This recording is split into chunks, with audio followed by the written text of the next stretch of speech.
آج 26 محرم الحرام جمعہ کے دن قرآن پاک کی یہ ایک سورت پڑھ لو۔ یہ سورت پڑھ کر اپنے مقدر کو سنوار لو۔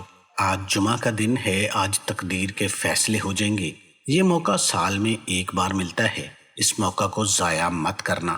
تو ناظرین، آج 26 محرم الحرام جمعہ کے دن کا ایک ایسا خاص اور مجرب وظیفہ لے کر آپ کی خدمت میں حاضر ہوا ہوں۔ آج اگر کوئی رب کریم سے اپنی تمام حاجتیں پوری کروانا چاہتا ہے، اپنی کسی نامکمل خواہش کو پورا کروانا چاہتا ہے، اپنے گھر کے حالات کو بہتر بنانا چاہتا ہے، اپنے گھر سے بے سکونی اور بے برکتی کا ہمیشہ ہمیشہ کے لیے خاتمہ چاہتا ہے، تو آج 26 محرم جمعہ کے دن یہ وظیفہ پڑھ کر دیکھ لے۔ یہ وظیفہ پڑھنے میں بہت آسان ہے، اتنا آسان ہے کہ کوئی چھوٹا بچہ بھی بڑے آرام سے پڑھ سکتا ہے۔ اس وظیفے کی طاقت اتنی زیادہ ہے کہ اگر کوئی بندہ 26 محرم جمعہ کے دن یہ وظیفہ صبح پڑھتا ہے تو شام سے پہلے ہر حاجت پوری ہو جاتی ہے، اور اگر شام کو پڑھتا ہے تو راتوں رات تقدیر کے بند تالے کھل جاتے ہیں۔ آج کا یہ خاص وظیفہ ان بہنوں اور بھائیوں کے لیے ہیں جو کہتے ہیں کہ ہمیں وظیفوں کا کوئی فائدہ نہیں ہوتا، جو کہتے ہیں کہ ہم دن رات محنت کرتے ہیں اور دن رات محنت کرنے کے باوجود ہمارے مسائل حل نہیں ہوتے۔ تو وہ تمام میرے بھائی، میری بہنیں، دنیا جہان کے تمام کام چھوڑ کر آج 26 محرم جمعہ کے دن یہ وظیفہ کر لیں۔ یہ وظیفہ ایسا ہے کہ جسے پڑھتے ہی تقدیر کے بند تالے کھل جاتے ہیں، جسے پڑھتے ہی ہر بیماری شفا میں بدل جاتی ہے، جسے پڑھتے ہی گھر کے کونے کونے سے غربت کا، تنگ دستی کا، بے سکونی، بے برکتی اور لڑائی جھگڑوں کا خاتمہ ہو جاتا ہے۔ اور آج کل ہر کوئی یہ چاہتا ہے کہ وہ راتوں رات امیر و کبیر ہو جائے۔ اگر آپ بھی کھلی آنکھوں سے معجزات دیکھنا چاہتے ہو تو یہ وظیفہ پڑھ لو۔ یہ وظیفہ آپ کسی بھی مقصد میں کامیابی کے لیے، شادی کے لیے، شادی کے اسباب کے لیے، نوکری کے لیے، کاروبار میں ترقی کے لیے، مقروض ہیں تو قرض سے نجات کے لیے پڑھ سکتے ہیں۔ بعض اوقات انسان پر جانے انجانے میں کروڑوں کا قرض ہو جاتا ہے، اور قرض ایک ایسی بلا ہے کہ جب کسی کے ساتھ چمٹ جاتی ہے تو ختم ہونے کا نام نہیں لیتی۔ تو آج 26 محرم جمعہ کے دن یہ خاص وظیفہ پڑھتے ہی آپ کا کروڑوں کا قرض فوری اتر جائے گا۔ اور اگر آپ قرض سے مکمل نجات چاہتے ہیں، قرض سے جان چھڑانا چاہتے ہیں، تو آج یہ وظیفہ ایک بار لازمی پڑھیے گا۔ آپ میں سے بہت سے ماں باپ پریشان بیٹھے ہیں بیٹی کے رشتوں کی وجہ سے، تو آپ نے بیٹی کے رشتوں کے لیے بھی یہ وظیفہ پڑھ لینا ہے۔ یاد رکھیے گا کہ جب کسی خاص وظیفے کو کسی خاص مقصد کے لیے، کسی خاص حاجت کے لیے پڑھا جاتا ہے تو اس کی فضیلت و برکت پہلے سے بہت زیادہ بڑھ جاتی ہے۔ اور آج یہ محرم حرمت والا مہینہ ہے، اللہ کریم کا مہینہ ہے، رحمتوں برکتوں والا مہینہ ہے، شہدائے کربلا کا مہینہ ہے، اپنے اختتام کی طرف گامزن ہے۔ آج موقع ہے رب کریم سے مانگنے کا۔ یہ وظیفہ کبھی کسی کو محتاج نہیں ہونے دیتا۔ بے روزگاروں کے لیے روزگار، بے اولادوں کے لیے نرینہ اولاد، اور دنیا کی ہر بڑی سے بڑی حاجت پوری ہو جاتی ہے۔ یہ اللہ والوں کا آزمودہ عمل ہے۔ آج تک جس کسی نے یہ وظیفہ پڑھ کر رب کریم سے جو مانگا وہ مل گیا۔ یہ وظیفہ نصیب کھول دیتا ہے، رکاوٹیں ختم کر دیتا ہے، بندشوں کو توڑ دیتا ہے۔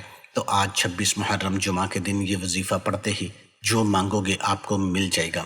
تو جب بھی آپ کو وقت مل جائے، آپ نے کسی بھی نماز کے بعد اس وظیفہ کو کرنا چاہیں تو کر سکتے ہیں۔ جمعہ کے بعد، عصر کے بعد، مغرب کے بعد، عشاء کے بعد، یا عام دنوں میں اگر کر رہے ہیں تو ظہر کے بعد بھی آپ اس عمل کو کر سکتے ہیں۔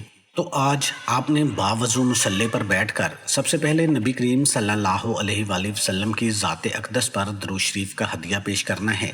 درود شریف کوئی سا بھی پڑھ سکتے ہیں، صلی اللہ علی محمد یا صلی اللہ علیہ وآلہ وسلم پڑھ لیں، یا نماز والا درود ابراہیمی پڑھ لیں۔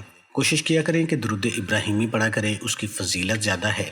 درود ابراہیمی پڑھنے ساتھ ہی سب سے پہلے آپ نے فوری طور پر اپنے مقصد کی نیت کر لینی ہے۔ اپنے خاص مقصد کی نیت کرتے ساتھ ہی فوری طور پر آپ نے ایک بار اعوذ باللہ من الشیطان الرجیم بسم اللہ الرحمن الرحیم پڑھ کر وظیفے کا آغاز کرنا ہے۔ اور سب سے پہلے جو وظیفہ آپ نے پڑھنا ہے وہ اللہ تعالیٰ کے صفاتی ناموں کا وظیفہ ہے، یا حیو یا قیوم۔ رب کریم کا ایسا اسم اعظم ہے جو مستجاب الدعوات بنا دیتا ہے، یعنی مانگنے والوں کو بانٹنے والا بنا دیتا ہے، تقدیر کے بند تالوں کو کھول دیتا ہے، نصیب کو کھول دیتا ہے، رکاوٹوں کو ہٹا دیتا ہے، بندشوں کو توڑ دیتا ہے۔ تو آپ نے یا حیو یا قیوم کو کتنی بار پڑھنا ہے یہ ذرا سمجھ لیں۔ آپ نے ہاتھ کی انگلیوں پر یا تسبیح کے دانوں پر صرف 11 بار یا حیو یا قیوم پڑھنا ہے۔ اور اس دوران آپ نے کسی سے بات نہیں کرنی اور نہ کوئی آپ سے بات کرے۔ یا حیو یا قیوم کو 11 بار پڑھتے دوران اگر آپ رب کریم سے 11,000 حاجات کی نیت کر کے بیٹھیں گے، وہ حاجتیں، وہ مقاصد جو آپ کو ناممکن لگتے ہیں، تو 11 بار یا حیو یا قیوم پڑھنے سے آپ کی تمام حاجات میں انشاءاللہ کامیابی ملے گی۔ تو پہلے نمبر پر 11 بار یا حیو یا قیوم کو پڑھنے کے بعد آپ نے دوسرے نمبر پر کون سا وظیفہ پڑھنا ہے؟ دوسرے نمبر پر آپ نے سورہ کوثر کو پڑھنا ہے۔ 26 محرم جمعہ کا دن ہے۔ سورہ کوثر کو پڑھنے سے اگر 7 نسلوں کے رزق اور دولت کا انتظام ہو جائے، گھر کے حالات بہتر ہو جائیں، گھر سے بے سکونی بے برکتی کا خاتمہ ہو جائے، ہر مشکل پریشانی جڑ سے ختم ہو جائے، تو اس سے بڑھ کر اور کیا چاہتے ہیں؟ بڑا ہی بدبخت ہے، بڑا ہی بدقسمت ہے وہ بندہ جو آج اس وظیفے کو چھوڑ دے گا۔ اکابرین فرماتے ہیں کہ 26 محرم جمعہ کے دن یہ وظیفہ پڑھنے کی توفیق صرف اسی کو ہوگی جسے رب کی ذات رزق اور دولت سے نوازنا چاہتی ہے، جسے کاروبار میں ترقی، عروج، کامیابی عطا کرنا چاہتی ہے۔ تو آپ نے سورہ کوثر کو صرف 21 بار پڑھنا ہے۔ جب آپ سورہ کوثر کو 21 بار پڑھ لیں تو اب آپ نے تیسرے نمبر پر جو وظیفہ پڑھنا ہے، جس کے بغیر یہ عمل نامکمل ہے، یہ عمل مکمل ہو ہی نہیں سکتا۔ تیسرے اور آخری نمبر پر آپ نے رب کریم سے التجا کرتے ہوئے اللہ اور اس کے رسول کو راضی کرنا ہے۔ لا الہ الا اللہ محمد الرسول اللہ، یہ ایسا کلمہ ہے جس کو پڑھتے ہی دنیا بھی سنور جاتی ہے، آخرت بھی آسان ہو جاتی ہے۔ گھر سے بے سکونی، بے برکتی، لڑائی جھگڑے، میاں بیوی میں محبت کی کمی ایسے ختم ہوتی ہے جیسے ختم ہونے کا حق ہوتا ہے۔ اگر آج آپ اپنی تقدیر کے بند تالوں کو کھلوانا چاہتے ہیں، جو لوگ آپ کے راستے میں رکاوٹ بنتے ہیں، رشتہ ہوتے ہوتے رہ جاتا ہے، کام ہوتے ہوتے رہ جاتا ہے، کامیابی ہاتھوں سے نکل جاتی ہے، تو آج جمعہ کے دن یہ وظیفہ پڑھنے کی دیر ہے۔ ایسے ایسے معجزات ہوں گے، ایسے ایسے راستے بنیں گے کہ آپ کو خود بھی یقین نہیں آئے گا کہ آپ کے ساتھ کیا ہو رہا ہے۔ تو آپ نے اس وظیفہ کو توجہ کے ساتھ، دھیان کے ساتھ، لا الہ الا اللہ محمد الرسول اللہ تسبیح کے دانوں پر یا ہاتھ کی انگلیوں پر صرف 11 بار پڑھ لینا ہے۔ یہ 3 اعمال آپ کو بتائیں گئے ہیں، آپ نے اسی طریقے سے، اسی ترتیب سے پڑھ لینا ہے، اور آخر میں اتنا ہی درود پاک لازمی پڑھنا ہے جتنا آپ نے عمل کے شروع میں پڑھا تھا۔ اب آپ کا عمل مکمل ہو گیا۔ اب آپ نے کیا کرنا ہے؟ اب آپ نے اللہ کے حضور خصوصی دعا مانگنی ہے اور اپنی ساری حاجات، ساری پریشانیاں، سارے مسائل اللہ کے سپرد کر دینے ہیں، اور رو رو کر، گڑ گڑا کر، سچے دل سے، پورے یقین کے ساتھ اللہ سے مانگنا ہے۔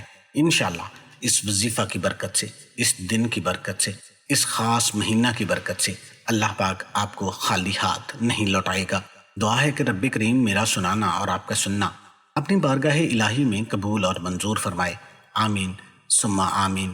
اپنے رزق میں برکت اور وسعت کے لیے اللہ کے 99 ناموں میں سے ایک نام کمنٹ میں لازمی ٹائپ کریں۔